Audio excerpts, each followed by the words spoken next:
Bonjour, je suis Afikredo Théou et aujourd'hui je m'adresse à la jeunesse africaine.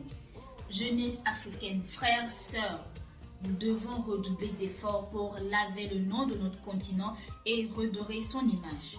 Depuis le début de cette pandémie, vous allez convenir avec moi que nous avons ressenti autrement les effets. Notre nom a été encore traîné dans la boue.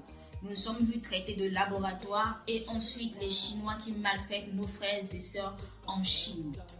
L'Afrique s'est vu le couteau remuer dans la plaie depuis l'esclavage, la colonisation jusqu'au racisme qui est toujours d'actualité. Beaucoup de personnes se sont indignées sur les réseaux sociaux et aujourd'hui j'aimerais partager avec vous mon point de vue. Nous Africains ne sommes pas des animaux et ne voulons pas être considérés comme tels.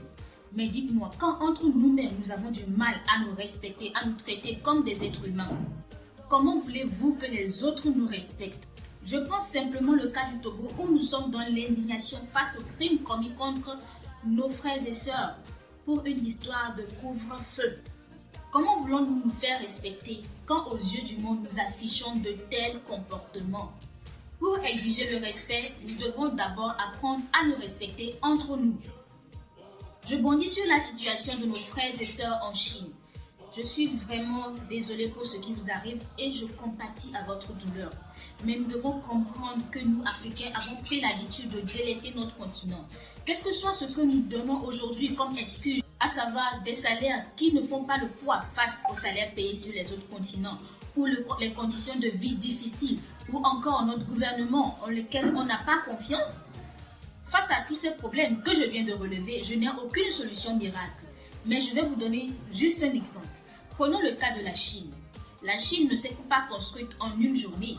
Si nous avons aujourd'hui l'occasion d'interviewer les personnes qui travaillaient dans les usines à l'époque, sûrement qui nous auraient fait part des conditions de vie difficiles dans lesquelles ils étaient, de comment est-ce que leur vie était compliquée. Mais je suis sûre que parce qu'ils avaient cette capacité de voir dans 20 ans, 30 ans, 50 ans, se projeter et de penser à comment est-ce que la vie serait pour nos futurs enfants, ils se sont résignés, ils ont travaillé, ils ont donné ce qu'il fallait pour qu'aujourd'hui nous soyons face à une Chine qui n'a plus rien à prouver dans plusieurs domaines. Sans sacrifice et un meilleur plan de développement, nous allons continuer par subir ces situations et nous continuerons, nos enfants subiront ces situations et rien ne changera.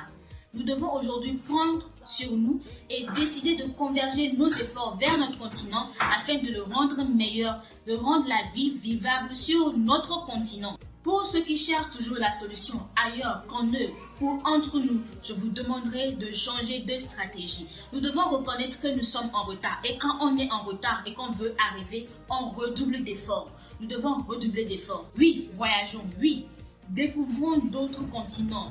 Apprenons, mais revenons et injectons notre connaissance, nos efforts pour le développement de ce continent.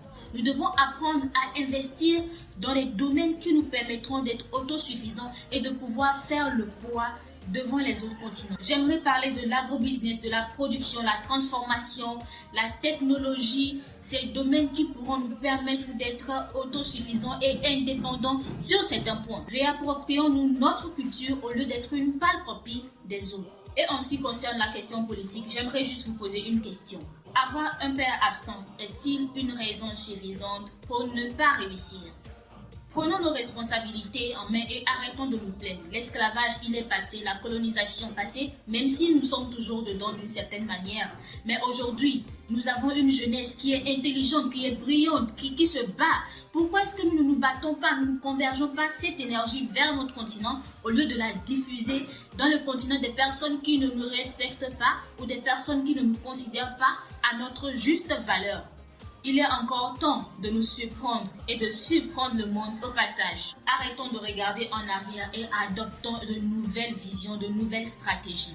L'Afrique a été abondamment bénie. Certes, nous n'avons pas su protéger ses richesses, mais il est encore temps de changer les choses. Avec beaucoup de volonté, de l'amour, de l'abnégation et de la volonté d'y arriver, nous y arriverons. Nous sommes très intelligents.